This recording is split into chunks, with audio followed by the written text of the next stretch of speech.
What was your background like before you started urban class or pretty much getting into the field that you are in now? Streets. Yeah, streets. I was hustling. Um, doing the average shit that everybody else was doing. I was doing it at a fast pace, so like I was crashing out a little faster than everybody else. So I was finding myself, you know what I mean, doing shit that can't even leave me in jail or dead. I started losing a lot of my close homies to the system and to the graves, mainly to the graves. So I had to make a decision if I'm gonna be one of them or am I gonna, you know what I mean, change my life. So I wound up picking this. This was the closest thing to the streets. You know what I mean? So once I got to this point, it was more in line. Like I could take the same system I was using when I was out there and just put it into clothes, and it's been working for me ever since. For those that's in like the same field as you and that also had like a street life or some sort of connection to the streets, Uh-huh. how did you get out of the streets in order to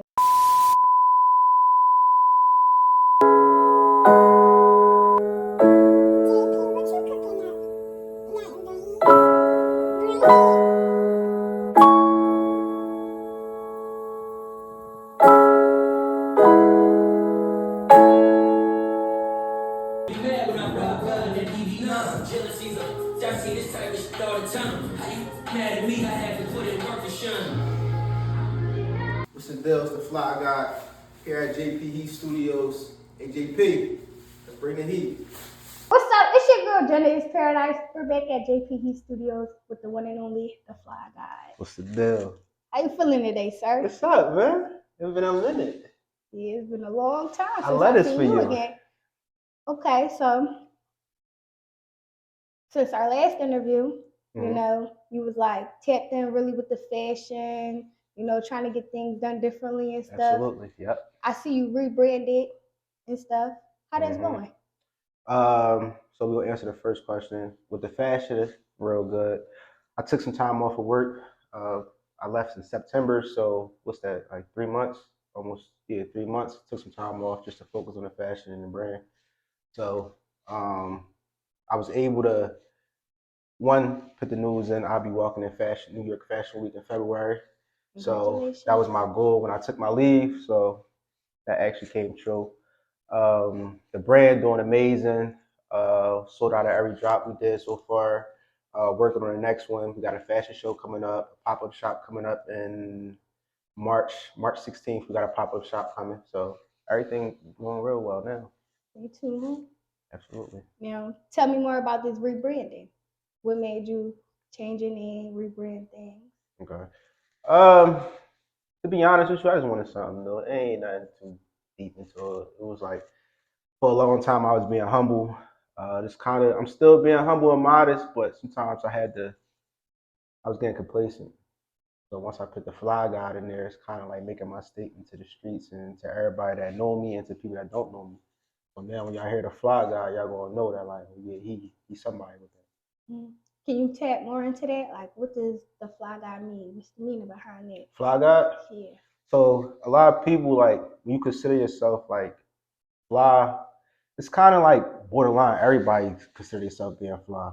You know what I mean? So everybody can't be at the high standards of a god or things like that. Not saying that I'm a god of like creation and shit like that, but when you hear the Fly God put together, you gonna know like, you know, he top tier with this shit. You know what I'm saying? I'm at the highest point in my career right now. You know what I'm saying? So that's what I was aiming for with it. How often do you try to drop? Now, Mm-hmm. I'm gonna be honest, at least like 3 times a month, 2 times, 3 times a month. But that's a pro and a con with that though. You know, sometimes you could oversaturate your brand by dropping so many times. I just been blessed that, you know, everybody in the streets been fucking with me. So every time I drop, it's like they been wanting it. You know what I mean? So lately I just been dropping probably like 2, 3 times a month. Or sometimes I go in like a little 2 month period. You know what I mean? I probably drop twice this month, then I probably won't drop the next month. I drop the following month, but when I drop the following month, I might have more situations. More, I might come out with jeans, a hat, hoodie. I might come out with a whole fit. But when I drop like 2, 3 times a month, I might give y'all hoodies one time. I might give y'all sweatsuit another time, or I might just give y'all beanies. one time. You know what I mean? It depends on what the streets do or how they take to it. Hmm. So you were saying earlier that the streets they like support you more or Absolutely, for whatever. sure, for sure. Would you say like that's really like your biggest support system, or like does family play a role? Like how does that work? I'm gonna be honest with you. I used to think, well, one, I'm gonna say the streets always gave me love, but ever since I took my leave from work, I'm gonna be honest, like my family, the support system, like from my family, has been wild. I'm gonna be honest with you. Like everybody was on board. Like people that I thought that really didn't support me, they really was supporting me. So this was like how I was able to get to the next step, or be able to rebrand, get certain situations together with my fashion and all that, focus on certain things because I had the support from my family. What got you to the point for you to be like, I'm gonna take this leave of absence? Yeah, it's not even a hard question. I was tired of working for people. So you just decided to invest it Yeah, into yourself? yeah. Like I certain jobs that I was in, I was there for too long, and I'm one of them type of people that I'm not a 9 to 5 type of person. So me making somebody else rich, and I never met that person, it just don't sit right with me. So I'm 30 now. I wanted to, I see myself by the time I turn 35. Me being honest, 32, like in a certain place in my life. You know what I mean? And my career and all that stuff is coming true now. But that was the real reason. I don't be trying to work for nobody else. 9 to 5s. I mean, not knocking nobody that do 9 to 5s. That's just not for me. Mm-hmm. Your brand is called Urban Class, correct? Absolutely, yeah. How'd you find that name? Urban class? Mm-hmm. Oh, that's a good question.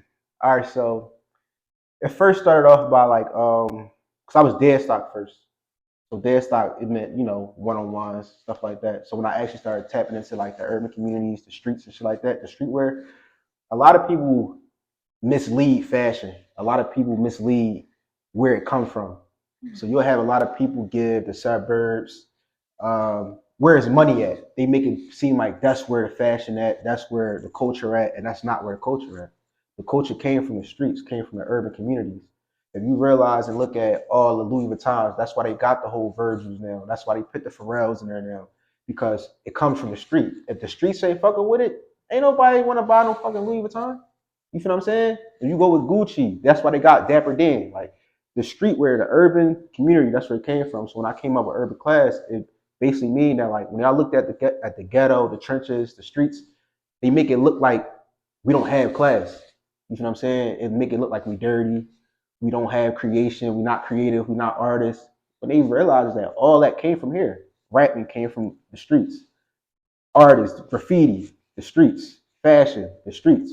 So when I came up with urban class, it meant, urban class, exactly what it is. It's still class in the urban communities. You know what I mean? So yeah. Who introduced you to fashion? My family is into fashion. My mom, um, my grandma, but my uncle was one of the people that like actually like gave me the okay to feel comfortable and to making it a career. You know what I mean? He was one of the people that like he never talked down on it. And it makes sense. You know what I mean? Like my mom, she into fashion, but when I was young, I was spending a lot of money on certain brands, certain fabrics. My mom didn't see it. She didn't understand it. My uncle, he was already at that stage. He already went through it. So when I'm buying the Balmains in probably eighth, ninth grade for the 1200, whatever the case may be, he never looked upon it. He used to tell me like, get it out your system now. So when you got somebody that's like that like kind of give you the courage and the confidence to say, you hung. I started taking it to a whole nother level. You know what I mean? So yeah, my uncle, my mom. Your uncle. When you say your uncle introduced you, like you still gotta have that mindset, cause like he can't walk you through it or hold your Right. hand when it comes to like picking outfits. You could like just pick different styles from him. Absolutely. How'd you get like invested into like picking different, Fabrics and all that. styles, yeah, and stuff like Let me that? be honest, my uncle wasn't a person that like gave me my creation. Like I always just had the creation of it. You know what I mean? Like I'm one of them type of people that like I can listen to music. You know what I mean? I listen to music and I don't know, let's say the vibe is uplifting. You feel what I'm saying? I put an outfit around just that. So I might say if I'm listening to something that's like New York or something like that, my vibe for the next day might be New York. So I might go Butters or Gordon Nike boots or you know what I mean? So it's like it's about my experiences, my surroundings. You know what I mean? That's how I was able to create Fly God for real, for real. It's just watching things. I might be outside and I might see, I don't know. I might, let's say I'm at a park, right? I might probably be at a park. I might see somebody that got like some sweatpants on. I might see somebody else that got probably like a baggy jacket on. You know what I mean? When I get back to the crib and I got those pieces, I'm gonna create something within that fits me. You know what I'm saying? So I might wear a denim jacket, oversized sweatpants. They probably both had sneaks on, but I'm like, nah, I'm gonna do some boots with this. You know what I'm saying? Like I always like try to step out the box in that way. But yeah, that's how I was getting in by just looking at my surroundings. What's the process to cooking up some of your products? Like for urban class, Mm-hmm. experiencing, no lie, that's exactly where it's at. Like I might be in a state, and I'm tapped into like the trending, but I'm also a person. I'm a student of fashion, so I still study the eras of the '90s, what they was wearing in the '90s, the era what they was doing in the '80s, and you know what I mean. So '70s, what they was wearing in the '70s, all that. So what I do is I might be sitting down one day, and that might just pop into my head. Like, man, like the varsity on this joint. I like the varsity lettuce. All right, my next drop, I'm gonna do that. But in my laptop, I got designs, so I might just take apart all my designs to create like what's my next drop. So I might go on my laptop, like, all right, you know what? I want to do something varsity. I go through all my designs. I'm gonna take the letters from this, and then I'm gonna take the graphics from this. The color palette might just be my thought process, or I might just think about people that's around. It just comes from different things. It depends on where my mind at the time, though. It ain't like one of them joints where I just sit down like this what I'm going with. It's like kind of like rapping. You know how like you are poetry. I know that you in poetry. You know how sometimes you might write a line, you might be like, ah, that ain't it. You'll probably erase it, hit something else there. That's how I am with my designs. So I might cook up and have one design, but then I might go back and be like, no, that ain't it. Then I'll go back and change it up. Who taught you how to pretty much go into the computer, cook up the design, or like cut things out? What material's good? Self. So. Yeah. So um, when I first started, I was working with the Cricut. Mm-hmm. So that's like a Cricut and a heat press. You buy one from like Walmart for probably like 237 or something like that. They're gonna sell real fast, but get that, get a heat press. I did everything on my phone at the time. My aunt, she showed me how to use the Cricut. Mm-hmm. So my aunt, she had one, but she was like one of the people that just had it just because she sewed. So she wanted to like jump into another lane. So I came one day and she was trying to show me basically like what to do. Like, this is how you do it. I stayed up that whole night, like just working on t-shirts. I went downstairs, any blank t-shirt I had, polo tees, any tee that I had, I was just working on messing them up. By the time that next morning came, 8 that next morning, I was up. I already had like 4 or 5 shirts I was ready just to go ahead and just wear outside. You know what I mean? So my aunt kind of showed me how to use the Cricut. Um, Everything else was self-taught though. Like my fabrics come from, I know what I like to wear. I know that I like good fabric. So I know what material to use for sweatpants. I know that certain materials they shrink. I know certain materials they get the little lint balls. I know certain materials, you know what I mean? So I buy my stuff wholesale, like, but I buy the high quality stuff. Some people don't want to buy it because they feel as though they can make more profit if they get, the lower quality. Whereas though in my eyes, I don't care about the profit for real. I care about getting the streets. Once I get the streets, the profit comes. So I already knew the fabrics because I know what I like to wear. Mm, I like that because a lot of Appreciate that. people do that. Put you in like this material is just like Yeah, it yeah. rip, or it And be it's like, crazy. I be feeling like dang. that's dead wrong, man. Like no hard feelings, but people that do that, yo, y'all gotta stop doing that, man. That's not cool because you got people that's from the streets that like really support you. You got a lot of people that come in this joint and spend whatever you ask for. They don't ask for no discounts. It's times where I had no lie. I went to Florida one time, right? I went to Florida one time. I got one shirt cooked up, right? Airbrush, right? It was really for me though. Post a pic. I like put it together, put a fit together, post it, right? I wound up putting it away. Fast forward probably a year later. But when I posted, it went crazy though. Let's fast forward a year later. A year later, I find the joint in one of my totes. I pick the joint up. I'm like, yo, the best offer, get it. It's facts. It's documented. I purchased the shirt for, I want to say probably $60. I didn't start the bid off. The street started the bid off. So the first person put up, oh, 75. Next person came up, 125. Next person came up 200. Next person came up 225. To the point where somebody just went max at it. Shout out to Keish. Keish came maxed out and gave the highest bid. She purchased that joint for that. So when people come out and they do little certain situations, but the quality of the t-shirt was great though. You feel me? So it's like the history of me putting out clothes with high quality. When I do stuff like that, they trust me. So the moral of this is a lot of people that go out and buy the poor quality, y'all messing y'all brand up. Y'all killing y'all brand because when y'all do get to a higher level, people gonna always remember, damn, I bought a swimsuit for them. As soon as I washed that joint, lint balls got on it. Soon I washed it, it faded. Soon I washed it, holes got in it. You feel what I'm saying? Like, so y'all gotta stay true to your journey. What made you change your brand from Dead Stock to Urban Class? I'm Muslim. Okay. Yeah, Can you so elaborate on it? yeah, so Islam, we're not supposed to put out any graphics. You know what I mean? Like any faces, anything like that. So Dead Stock, it involved faces. Yeah, a lot. Demonic. A lot of demonic stuff. The crazy part was I had jumped into that lane because that's what the streets wanted. You feel me? It was like this was around the time where hey, what brand was that? I think Paradox was out at that time. So I was like kind of like stepping out my lane with it. So I wound up starting to get into the graphics of the skulls, demons, all that. And I wound up having a conversation to one of my close friends. Shout out to Ron. He's from Nicetown. He wound up coming to the shop one day, and Ron, he was in between like the outside off the stoop, but he was also into like he deep in his religion. So he wound up coming to the shop to buy something, and I wound up asking him like, "Yo, bro, like how you know what I mean, do what you do, but you still make it to your salat and all that." And that started the conversation, and we wound up talking. And he just let me know like, bro, you know, technically, bro, you can't even do this. We went down to some hadiths. I read what I read, let me know what I was doing was wrong.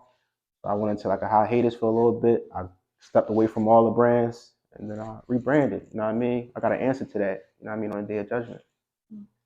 What was your background like before you started Urban Class for pretty much getting into the field that you are in now? Streets. Yeah, streets, I was hustling. Um,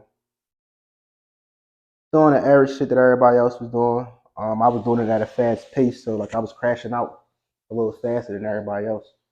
So I was finding myself, you know what I mean, doing shit that can either leave me in jail or dead. I started losing a lot of my close homies to the system and to the graves, mainly to the graves.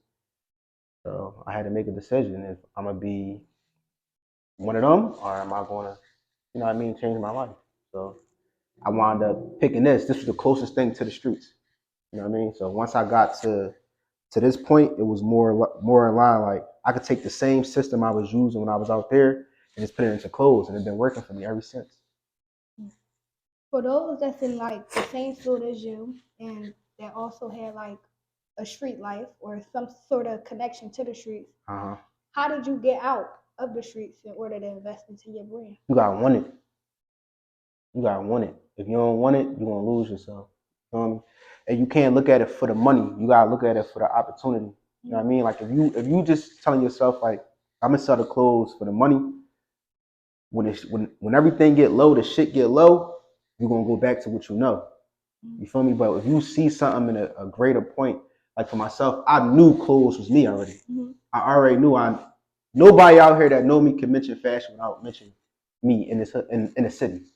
If y'all know me and y'all know, that's how they gonna know me as. So that was the only thing that made sense to me at that time. I didn't know I was gonna have this though. I'm gonna be honest with you. I didn't know it was gonna be a thing where I'm gonna rebrand 3 times. I'm gonna lose money. I'm gonna make a lot of money, and I'm gonna get the status that I got. I didn't know I was gonna get the status. You feel what I'm saying? But you know, once it works and you keep your faith high and you stay grounded, yeah, it got me here. And them times where you was like losing money, gaining money, how'd you stay motivated? Faith. If we really being honest, yeah, faith. Like, it's the bigger picture. You know what I mean? And in the street life, when in the drug shit, you lose a lot too. So it's either in them situations you can't bitch and moan when you can't cry over spilled milk. You know what I'm saying? It's like, all right, what's the next thing to do? But I already had a wave already. When I first came out, I had a wave. That's all I needed to know that I'm on to something. I didn't have a time. You know how some people got like the slow starts? I didn't have a slow start. So as soon as I came out, it was, oh, I'm rocking with it. I'm fucking with it. I'm fucking with it. So once I hit rock bottom, because I hit rock bottom a couple of times, a lot of times, just investing into the brand. So once I hit rock bottom, I just went back to the drawing board, changed up. So anybody that was following my journey from styling heart to dead stock to now, they kind of understand like, oh no, this is he keep changing. You know what I'm saying? So I was buying blanks at first. You know what I'm saying? Now it's a lot of my stuff cut and sew are real good manufacturers. You feel what I'm saying? So yeah. What was your childhood like? Um, from the ages of like elementary, like from a small kid to like elementary, um, privilege, real privilege. I was able, like my mom, she made sure that we had all the newest stuff. I'm from Nicetown, so in that era, it was about fashion, fighting, but mainly the fashion part. So I had a good childhood until I got off the steps. Then that's when everything changed. My mom was a single parent. My dad wasn't around, so my mom, she did the best that she could with two boys. I got two siblings. Well, I got three. It's three altogether from my mom, but my sister passed away, so it was just me and my brother. So I'm the youngest. So once I like kind of felt my niche outside, or I thought I felt my niche outside, my mom basically was like, not say cut me off because that's the wrong words, but kind of like had to distance herself. You feel what I'm saying? Because she still had my brother to worry about. So from that point on, it was like I was on my own for real. And that's when all the street stuff came and all the other bad decisions at that time started coming. So from the ages of, I'm gonna say probably like 12 or up, probably like 20, I'm gonna say probably 25. It was kind of like rough because I was in the streets doing a lot of stuff. So in that time frame, you know what I mean, getting locked up, going to placements, you know what I mean, you learn your way along it. Did you ever get a chance to finish school? Absolutely, I graduated. Yeah, so I went to Sarah for a little bit. I had my daughter, my first daughter, um, my oldest. I wound up dropping out for 2 years. But I'm a firm believer of one of them situations where it's like you can't tell somebody to do something and you didn't do it. So I wound up, going back for that reason because I didn't want to tell her to finish school or get her the high school diploma and I didn't get mine. Mm-hmm. So I wound up going back and I wound up graduating with honors, graduating with a certificate in construction management from Youthville Charter School. So yeah. And I was able to go to college for a year. I went to Thaddeus, but it wasn't really for me. I was still street mentality. I wound up coming back to the street, coming back home. You said you used to like do construction at the school. Yeah. How'd that go? That ain't for me. Nah, it was something you can't graduate unless you had a trade. Okay. So in Youthville, they'd pay you for construction. Mm-hmm. Like all the rest of the like sites and stuff like that, they wouldn't pay you. So in my mind, if I could go to school and get paid for it, and it was because it's like 6 weeks in, 6 weeks out. So I'd be 6 weeks in the school, and then 6 weeks I'd be outside fixing houses or buildings or something like that. It was the only thing that made sense to make me like give me the courage to or the push to finish. You know what I'm saying? So yeah, but that ain't for me though. That seemed kind of like fun though, like dealing with like construction and stuff. Yeah. You learn a lot. But if it ain't for you, you ain't gonna utilize it. And I'm gonna be honest, I own a house right now, and I don't do nothing, no fixing in my crib. I hire. Do you think if like you did do some fixing, things would be a little different? Yes, I save a lot of money. Homeowners, learn how to fix your house. I save a lot of money. I hear that. Yeah. Back in school, like, what was that like? Was your grades good? Did you play any sports? Yeah, I ran track. And I played basketball. So, elementary, I played basketball for a little bit, but elementary they ain't got no real teams and shit like that. Mm-hmm. It was like a little after school program shit. I was pretty cool at that age. I ain't shit down basketball, but I was pretty cool at that age. I wound up running track. My mom wound up finding me a track team out in Nicetown. I wound up running track. I went to the pen relays 3 times, medal. I ran from elementary, middle school, all middle school, and I tried out for the basketball team. And when I got to serum, but I ain't make the cut. They said I was too short. Yeah. My grades was cool, but you know what I mean. When I did go to school, my grades was cool, but I used to struggle with going actually making it to school. I was making money at a certain time, so it was like that was more important than being in school. But now that I look back, it's like I wish I would have took my ass to school earlier. You mentioned earlier you had a daughter, right? How is your relationship? With my daughter? Yeah. Oh, amazing. She 11. Amari. It's amazing. It's real dope. Like any other father, you make mistakes. You know what I mean? I'm not gonna say I'm the perfect dad or nothing like that, but we getting there. Is that your only daughter? Nah. I got Aya. I got 3 kids altogether. 3. So yeah, I got 11-year-old, 4-year-old, and a 2-year-old. I got my son. So yeah. But my relationship with all my kids is dope though. It's real dope. Like I said, no parent is perfect. You still figuring this shit out as you go. What is something that you want from your children? My children, patience. Patience is nobody perfect. That's like the 2 things that I learned. You can't judge nobody. You know what I mean? Once you have a kid, you got to look back at all the stuff that you did before. You know what I mean? So I was able to realize that I don't want that for my kids. So it's a lot of changing you got to do to make sure that they go on the right path. You know what I mean? Patience and nobody's perfect. That's the 2 things that I would say. Okay. Let's tap back into your brand. Okay. Right? What is something you want out of your brand in like 3 months or the next couple? Right now, 3 months? Or the next couple of months? The next 2 drops that come out, the next, because I might drop them like 2 at this month and then 2 next month. But for right now, for that goal, just to sell out, keep the same momentum. Okay. I don't need it to go. I don't need it to decline. I want it to keep inclining. How can you make it keep inclining? Like, what's something you could do different? I just think right now, just staying consistent. I think me staying consistent, me getting out my way of media, this type of stuff. You know what I mean? Like where I'm from, I'm not big on posting that type of stuff. So I think that if it was one thing I could do that can help, it's probably post more, hit the social medias more, get outside a little bit more. Do you have a wide network? Right now, I'm gonna say off the word of mouth, yeah. Like word of mouth, yeah, I got a big network, but like clearly just off the media, no, I don't think so. Yeah. Don't get me wrong, I like the word of mouth because it make me feel intact. It make me feel like I really got the streets, if we being honest. Okay, yeah. I like that. You was talking about the pop-up shop earlier. Yeah. Like, what do you hope to see from that? Like, what's your goal, your end goal to that? I need the right people to come out, for real. If we being honest, like, I got the streets right now, but where I'm from, we in Philly. So Philly is like, you gotta know somebody that knows somebody to actually get yourself in position. You can have the streets all day, but if you ain't got that one cosign or that one person that's going to actually stand and be like, all right, this the person, or I've been watching his journey, it's going to, the ride going to be super slow. When you say the right people, because I feel as though like anybody that come out, that's the right people. Okay, yeah, so definitely. Like, what do you mean by that? I need the people that's for fashion, for real.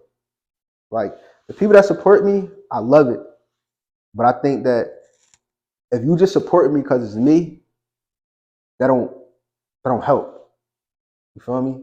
Like support because the clothes is dope. Support because the design is dope. Support because you like the message. Support because you like my journey or the way I market it. You feel what I'm saying? So that's really what I need. When I say the pop up, I need those people to come out.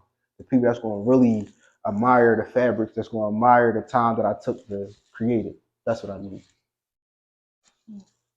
How often do you try to like invest into your brand? Like some people would be like, I'm gonna keep it this way, or like I'm gonna be honest. I'm not gonna say I overdo it, but I be so tapped in sometimes that like I don't see profit. I be that tapped into it to the point where it's like, for example, right? Say I do so every time I sell out, I buy a design. So that's how I stay consistent right now. So not to cut you off. So they mean like we not getting the same design.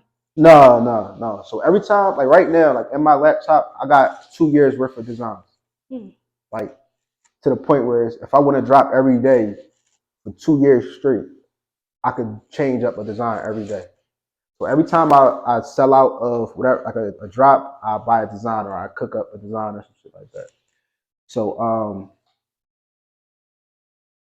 just me keep doing that. I think that helped me get to the next level. Yeah. Okay, that wasn't the question. What was the question? What was the question? The question was like, how do you keep investing?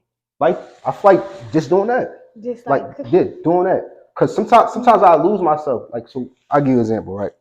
Sometimes I lose myself because I make 1,200 from no, that's a low number. Let's say I make 35, right, from a drop. I would put $3,000 back into the business. Just to have a different drop? Yeah, just because I know what the streets want. You feel what I'm saying? Did you ever used to like buy designs from people? Yeah, I still do. You still do? Yeah, I still do. How do you change it to make it yours then? What? Like the design? No, so it's commission. What that mean? So like I understand. So there's certain things that I don't know how to do. Yeah. Like as a designer. So I'll reach out to somebody. I probably got right now in my arsenal, I probably got about 20 different graphic designers that I work with. Right? So I bring the idea to them and they'll bring it to life. So I might say, for example, right? Let's go back to I did this design with Las Vegas, right before I switched over. I'm only using this because this was a detail. I was working with Deadstock. I had just came back from Vegas, right? This is my first time going to Vegas. So when I got back, my mind, I'm like, yo, I got this idea in my head. I want to do a collage of everything, all the staple centers and everything that's inside of Las Vegas. But I want it to be a plane ticket. I want you to take my plane ticket and put it into a design. I don't know how to do that stuff. So I had to bring it to him. He created the ticket. I gave him my ticket. We took all the information that was off of my ticket and put it onto the clothes. You know what I'm saying? So it's like things that I don't know how to do, I go to them and then they just bring it to life. And sometimes I get pre-mades. Like say like you see how your head is. Sometimes I get pre-mades. So sometimes they might already got a design and I might just tell them, like, put my name in there, change these words, and let it say this right here. But sometimes that I do that, that's just like regular little GV drops.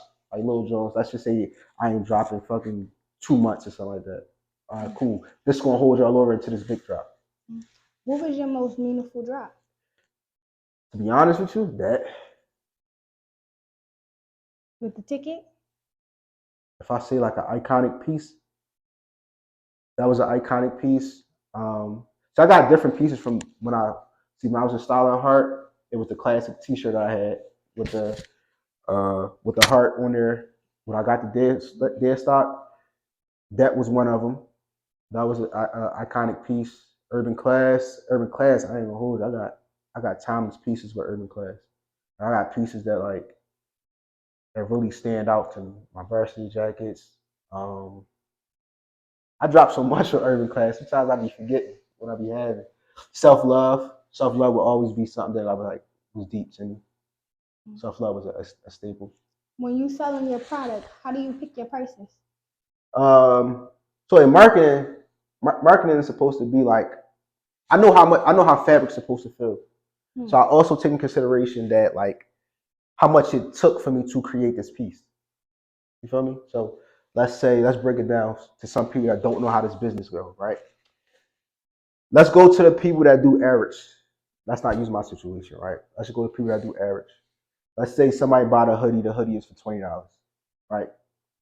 I'm gonna say $10, right? Because most people don't got good quality. So if it's a regular basic hoodie, you're probably paying like between $10 and $13.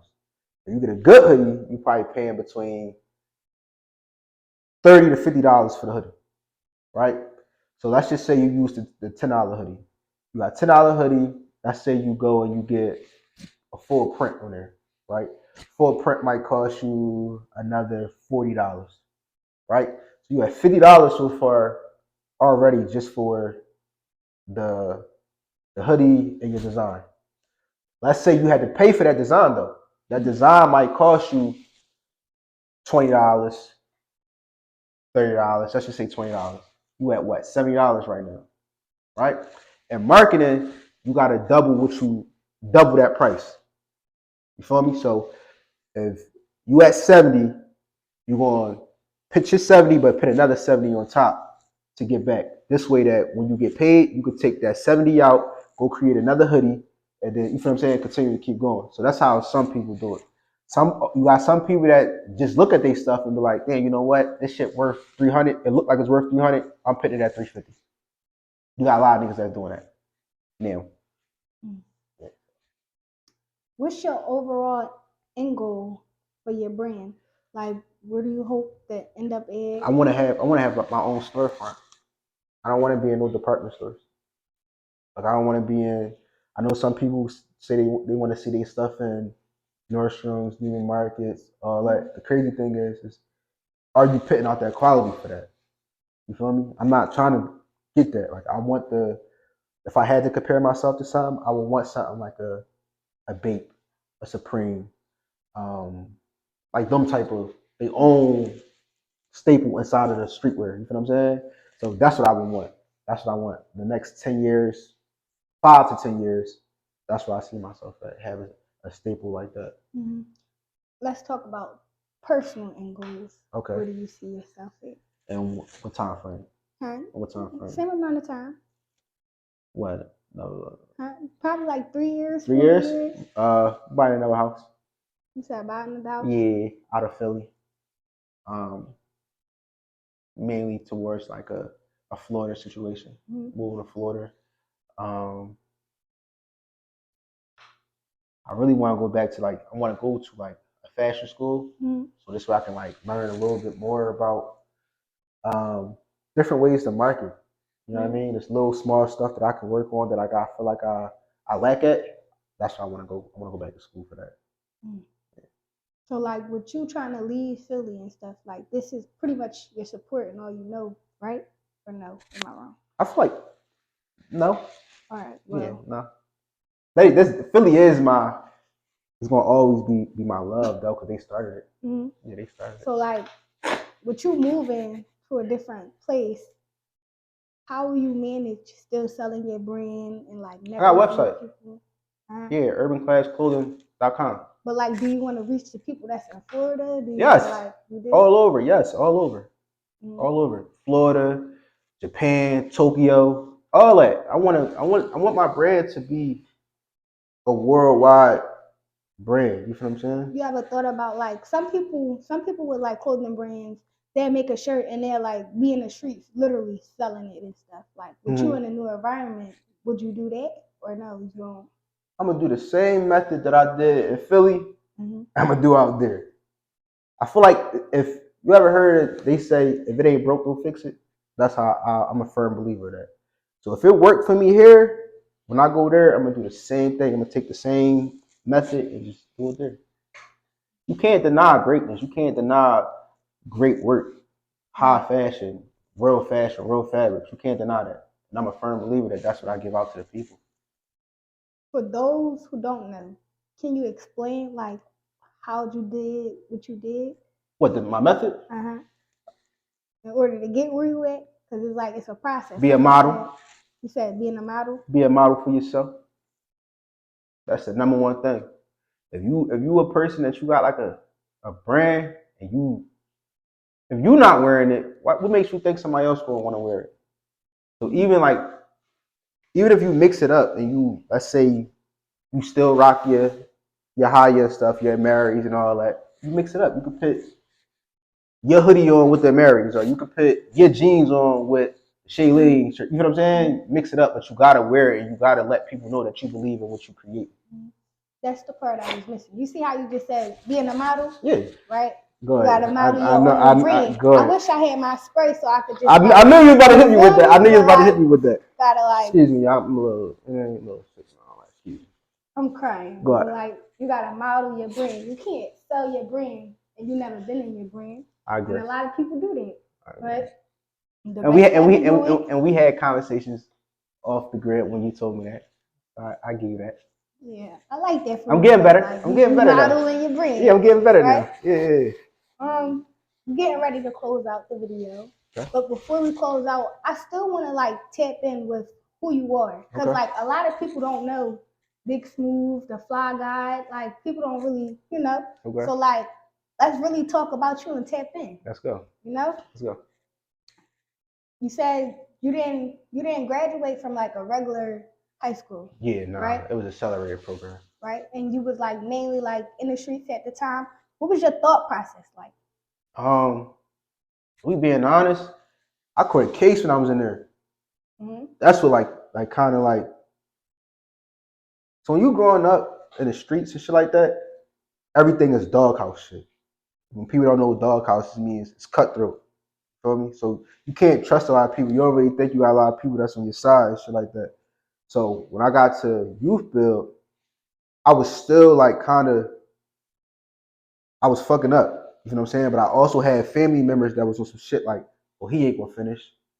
Or he gonna stop, or you know what I'm saying? So I was kind of falling victim to that shit a little bit. So I started doing shit in the streets. And that's when I caught like my first adult case. So I wound up catching a crazy case that could have like fucked everything up. But the people that was in the school like stepped up for me. Mm-hmm. You feel me? I'm talking about the shout out to Tommy, Akbar, he was like a counselor. And this at youth build, right? Yeah. Right. Yeah. He was the key to me finishing. You feel me? We would have multiple conversations. At the same time of me going to school, I told you I had my daughter. So I wasn't really working and shit like that. So my time there, shit would be fucked up at the crib. You feel me? At the time, I was staying with my child's mother at the time. But the shit was hard because she had her own stuff going on. So now, it's bills and shit that I need to get paid. But I'm not working. I'm trying to do the right thing, go to school. When shit getting tight, I'm going back to what I know, which is the streets. I missed out. I think I missed like probably like, I want to say probably like 3 weeks, 2 to 3 weeks out of school. They wound up calling. Like they was blowing my line up. I mean, Miss Charlotte. There was like a couple other people that I was tapped in with. They was like counselors and teachers and all that. Mm-hmm. They kept calling me. And one day I decided to go there to tell them, like, I'm done. Like, I'm dropping out type shit. I went there, talked to them, and when I went to go talk to them, they didn't want me to stay. Like, how can we help? So I'm like, listen, like, I mean, it's bills and shit like that I gotta pay. You feel what I'm saying? So I'll try to come back once I get my shit together next year or something like that.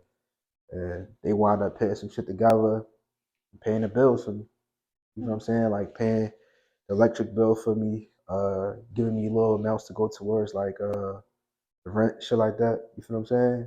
So like them just doing that to allow me to finish school, it was pretty dope to me. What do you think you was missing at the time for your behavior, like for me to change? Because like you're a totally different person now. Like what was you missing at that time? At a young age, like when I first started. What do you think you was I'm gonna be honest. I'm gonna be honest. Most people would put it on the whole like my dad not being there. Mm-hmm. I wouldn't say that. I'm just saying like it was the acceptance of my friends. Mm-hmm. You feel me? That's basically what it was. In Nicetown, my friends, they was more free. You feel me? Like my mom was on my ass a little bit growing up. But my mom, I told you, she's a single mom. She got to work. Right. You feel me? So her not being there, me being outside, it kind of like changed. And out there, you can't be a kid that's not able to stand up for yourself. You can't be a kid that's scary. You feel me? In that era, with me growing up. So me being around, me getting into certain shit, me actually getting a name for myself for that type of shit, I just kind of fell in love with that. You feel what I'm saying? Like for once, I got a name for myself. You feel what I'm saying? So that's what kind of, and I just like lost my way within that time. You feel me? So now when I leave from here and I go to a different neighborhood, I'm just repeating the same shit that I was doing in Nicetown. You know what I mean? Now that like your behavior has changed and stuff, and like it's a lot of growth And you could clearly see it, like how confident you are and stuff. What made you like become so confident? Like, just being down on myself for so long. You feel me? So you will hear. I always wanted to make my peoples proud. My grandma, my mom. So when you hear, I ain't gonna say negative because it was stuff that I needed to hear. But when you hear certain stuff come out their mouth, it makes you want to change. It makes you look at yourself to be like, I'm fucking up. So I wound up getting locked up. My first juvenile case, I was at St. Gabriel. Before you do shit like that, you will find yourself being ungrateful for your parents, ungrateful for everything that they do for you, the sacrifices that they make for you. You be blind to that shit until you get into them situations. And that's what made me like kind of like change my ways a little bit. You know what I mean? It was like my mom can't get me out of this. You know what I'm saying? I even called her, asked her, yo man, can you come up here and get me? It's nothing. You feel me? So now I gotta stay up there. And it's certain like staff members out there that like talk to me, pull me to the side, taught me certain things. So when I came home from that, it was I had an advocate. Back in the day, you had an advocate. It was either do a bunch of community service, like cleaning up and some shit like that, or going to an etiquette class. So I wanted them saying, yo, send me to the etiquette class. I'm not getting on my trash, bro. So I wound up going to etiquette class, wound up falling in love with it. I was only supposed to be there for a year. So after my year was up, and I went back, I was with my mom and all that shit. I just asked her, like, yo, can you just like sign me back up in this job, bro? I went back to etiquette class for another year. I went to anger management for a year. They teach you little things of like how to value yourself, value what you stand on, morals, principles, things such like that. And I still had like my old heads that, you know what I mean, they was doing wrong, but they gave me the game the right way. You feel me? They didn't like glorify what they was doing. You feel what I'm saying? They trying to like steer me the wrong way. All the decisions I made, it was all the way 100% on me. It was like nobody putting something in my hand or in my head, yo, go do this. Everything I ever did was because I wanted to do it. I was fortunate to have certain people in my corner. Now that you know all that you learned and stuff, what's one way like you could tell them how to apply it to their life? Like in what way? Like all the stuff that you learned in order to grow as the person you are today. Like it's pretty much like a little piece of like motivation. If I had to motivate people like young kids, I'd definitely tell them believe in yourself first. Look into the camera though, like for sure, believe in yourself. Don't allow nobody to tell you you can't do this, and don't chase the money. Always know that the opportunity is way bigger than the money. Your relationships with people, your name, is all you have. Be honest. Anything that you do wrong, just know that shit gonna come back. We don't got that much time out here on this earth, so make every day and every second count. You know what I mean? Keep yourself calm. Think rational. You feel what I'm saying? Make yourself know and tell yourself that you don't need nobody else to give you the confidence or give you the battery in your back. You gotta tell yourself that like you you her, and tell yourself that like listen, without anybody, you won't be able to make it, but you gotta have your faith first. So if you one of them people that feel as though like you making all the decisions, you make yourself happy, you make yourself do all that, that's not true. So you gotta have your faith first. And once you have your faith and all that, everything else will fall in line. Like that. Appreciate that. Before we cancel this out, can I say something? I was gonna give you the chance. Can I say something? I want to say that I'm a big fan of what you do. I'm a big fan of your journey. I've been watching your journey. I'm a big fan of your poetry. I kind of did my research and know like your history and knowing where you come from, and just for you to give the world this piece of you, I feel like that's dope. I like the environment. I like your new studios. She got a pop in here, y'all. So I want to say that. Thank you for having me on this, Jordan. I like what you do. I appreciate you. And I love what you do as well. You Thank know, you. with Thank the you. fashion and stuff, you know. Gotta put it on just to put it on, you know? It's the Fly God. You feel what I'm saying? Yep. Understand where I'm at. Follow me on Instagram, TheFlyGod_Smooth. TikTok, you rolling with the Get Dressed With Me, same thing. FlyGod_Smooth. You can purchase the Urban Class Gear, urbanclassclothing.com. And then when y'all see me in traffic, you know what I mean? Keep doing what y'all doing, man. Showing love, man. I appreciate y'all. One more thing. Tap in with that pop-up shop. What you say it was in March? It's in March. March yeah. what? I think it's like 16. We looking at 16th right now. March 16th? Yeah. Stay tuned, because I'll be there, and I hope to see y'all too. Hey, JP, bring the heat. Not yet. What? JP, bring the heat. Oh, That's my thing. I'm not qualified for that. I know the vibe.